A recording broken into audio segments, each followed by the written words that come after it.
মাননীয় স্পিকার, নতুন সরকার ক্ষমতা গ্রহণের পর থেকে ব্যাংক থেকে ঋণ নেয়ার পরিমাণ ক্রমাগতই বাড়ছে। ক্ষমতা গ্রহণের মাত্র 52 দিনে ব্যাংক থেকে 44,500 কোটি টাকা ঋণ নিয়েছে বর্তমান সরকার। সরকারের দ্রুত ঋণ বৃদ্ধির কারণে ইতিমধ্যে চলতি অর্থবছরে বাজেটে নির্ধারিত লক্ষ্যমাত্রা ছাড়িয়ে গেছে। এবার বাজেটে লক্ষ্যমাত্রা ধরা হয় 1,04,000 কোটি টাকা। সেখানে চলতি অর্থবছরের জুলাই থেকে 9 এপ্রিল পর্যন্ত সরকার ঋণ নিয়েছে 1,12,761 কোটি টাকা, যা লক্ষ্যমাত্রার 108%।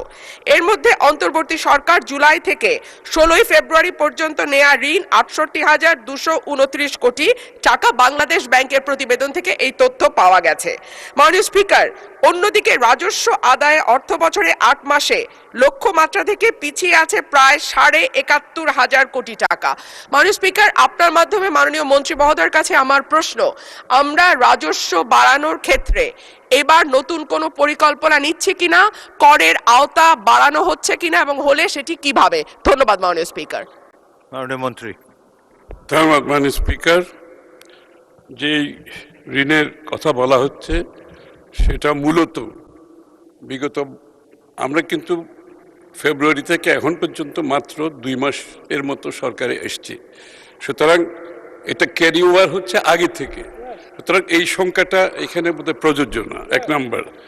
2 নম্বর হচ্ছে বিএনপির যে অর্থনৈতিক পলিসি সেটা হচ্ছে স্থানীয় ব্যাংক থেকে ঋণ কমিয়ে আনা, এবং আমি নিশ্চিতভাবে আপনাদের বলতে চাই আগামী বাজেটে তার পরবর্তী সময়ে আপনারা দেখতে পাবেন আমরা প্রায় সরকার স্থানীয় ব্যাংক থেকে ঋণ কিভাবে কমিয়ে আনছি ক্রমান্বয়ে, এবং এটার প্রতিফলন আপনারা আগামী দিনে দেখতে পাবেন, এই বাজেটেও দেখতে পাবেন।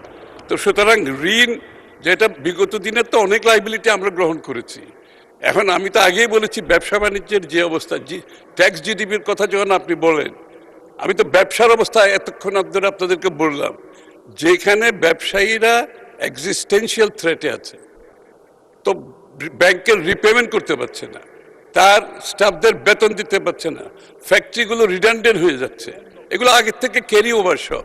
তো সেই ক্ষেত্রে ট্যাক্স জিডিপি যেটা আমরা রেখে এসেছিলাম অনেক উপরে, সেটা বিগত সরকারগুলো কমিয়ে কমিয়ে সাথে নিচে নেমে আসছে।